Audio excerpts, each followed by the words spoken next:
समाज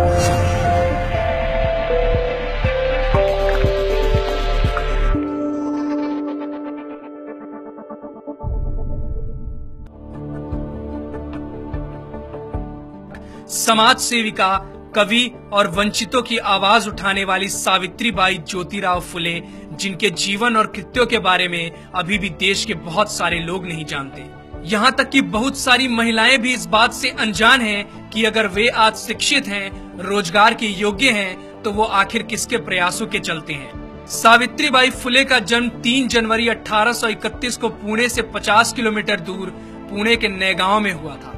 1840 में 10 वर्ष की उम्र में उनका विवाह ज्योतिराव के साथ हुआ था, जो कि उस समय 13 वर्ष के थे। उन्होंने एक बालक को गोद लिया था, जिसका नाम उन्होंने यशवंत रखा। ज्योतिराव ने अपनी पत्नी को घर पर ही पढ़ाया और उन्हें शिक्षिका के तौर पर प्रशिक्षित किया। बॉम्बे गार्जियन के 22 नवंबर 1851 में प्रकाशित एक खबर के अनुसार उनकी आगे की शिक्षा की जिम्मेदारी ज्योतिराव के मित्र सखाराम यशवंत परांजपे और केशव शिवराम भावलकर ने संभाली। सावित्रीबाई फुले भारत की पहली महिला अध्यापिका थी। घर की देहरी लांघकर बाहर पढ़ाने जाने के उनके इस कदम से आधुनिक भारतीय महिला के सार्वजनिक जीवन का प्रारंभ होता है। उन्होंने अपने पति ज्योतिराव फुले के साथ मिलकर महिलाओं की शिक्षा के लिए महत्वपूर्ण काम किया।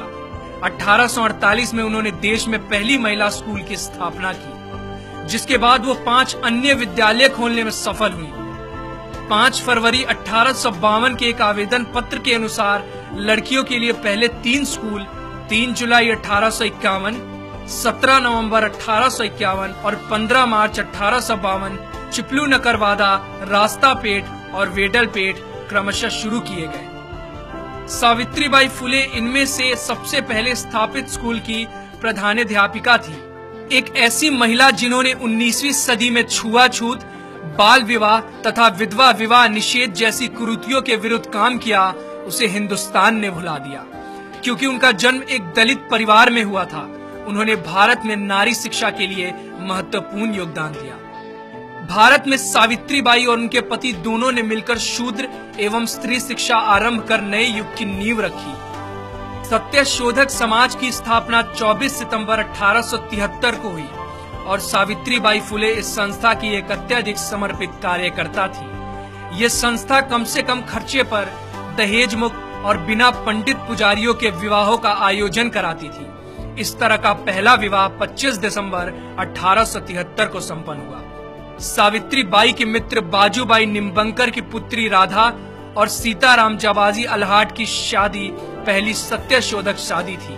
इस ऐतिहासिक अवसर पर सावित्रीबाई ने स्वयं सभी खर्चे वहन किए। इस प्रकार के विवाहों की पद्धति पंजीकृत विवाहों से मिलती जुलती होती थी, जो आज भी भारत के कई भागों में पाई जाती है। पूरे देश के पुजारियों ने इन विवाहों का विरोध किया और वे इस मुद्दे को लेकर कोर्ट में भी गए। फूले दंपत्ति को कठोर परेशानियों का सामना करना पड़ा, किंतु इससे वे अपने पद से विचलित नहीं हुए। 4 फरवरी 1889 को उन्होंने अपने दत्तक पुत्र की शादी इसी पद्धति से की। यह विवाह आधुनिक भारत में पहला अंतरजातीय विवाह था। सावित्रीबाई पूरे देश की महानायिका हैं। जब सावित्रीबाई कन्याओं को पढ़ाने के लिए जाती थी, तो रास्ते में लोग उन पर गंदगी, कीचड़, गोबर, विष्ठा तक फेंका करते थे, जिसके कारण वो एक साड़ी अपने थैले में लेकर चलती थी और स्कूल पहुंचकर गंदी हुई साड़ी को बदल लेती थी। महात्मा ज्योतिबा फुले की मृत्यु सन 1890 में हुई। तब सावित्रीबाई ने उनके अधूरे कार्यों को पूरा करने के लिए संकल्प लिया। अगले साल 1857 में प्लेग की भयंकर महामारी फैल गई। पुणे क्षेत्र में प्रतिदिन सैकड़ों लोग इस प्रकोप में मर रहे थे। सावित्रीबाई ने यशवंत को छुट्टी लेकर आने को कहा और यशवंत के लौटने पर उनकी मदद से उन्होंने सासने परिवार के खेतों में एक हॉस्पिटल खुलवाया।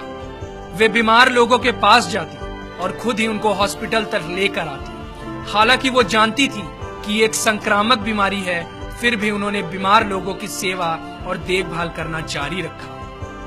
जैसे ही उनको पता चला कि मुंदवा गांव के बाहर महारों की बस्ती में पांडुरंग बाबाजी गायकवाड़ का पुत्र प्लेग से पीड़ित हो गया है, वो वहां गईं और बीमार बच्चे को पीठ पर लादकर हॉस्पिटल लेकर दौड़ी। इस प्रक्रिया में यह महामारी उनको भी लग गई और 10 मार्च 1897 को रात 9 बजे आखिरकार उनकी सांसें हमेशा के लिए थम गई। दीन बंधु ने उनके मृत्यु की खबर को बड़े ही दुख के साथ प्रकाशित किया। जो लोग पीठ पर अपने पुत्र को बांधकर दुश्मन से लड़ती हुई लक्ष्मीबाई की बहादुरी का गुणगान करते हैं, उन्होंने इस महिला की बहादुरी को पूरी तरह से नजरअंदाज कर दिया है, जिसने अपनी पीठ पर लादकर एक बीमार बच्चे को बचाया। उनका पूरा जीवन समाज में वंचित तबके, खासकर महिलाओं और दलितों के अधिकारों के लिए संघर्ष में बीता। उनकी एक बहुत ही प्रसिद्ध कविता है जिसमें वो सबको पढ़ने लिखने की प्रेरणा देकर जाति तोड़ने की बात करती है। जाओ जाकर पढ़ो लिखो, बनो आत्मनिर्भर, बनो मेहनती, काम करो ज्ञान और धन इकट्ठा करो। ज्ञान के बिना सब खो जाता है, ज्ञान के बिना हम जानवर बन जाते हैं। इसलिए खाली ना बैठो, जाओ जाकर शिक्षा लो। तुम्हारे पास सीखने का सुनहरा मौका है, इसलिए सीखो और जाति के बंधन को तोड़ो।